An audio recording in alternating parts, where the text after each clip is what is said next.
మనం ఎప్పటికీ అన్నటికీ పేదోళ్ళం కాదు. నీవు ఆరాధించే దేవుడు ఆగర్భ శ్రీమంతుడు. ఏ రోజుకైనా నువ్వు గెలుస్తావు. నీ గెలుపును తన గెలుపుగా ఎంచుతాడు. ఏ రోజుకైనా నీ తల పైకెత్తుతావు.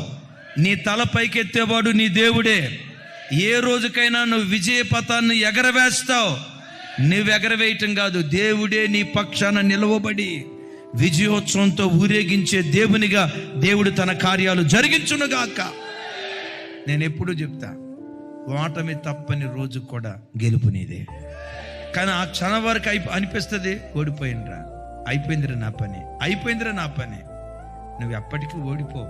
ఎందుకో తెలుసా? నీవు ఆరాధించే దేవుడు ఓటమి ఎరుగని మకుటము లేని మహారాజు.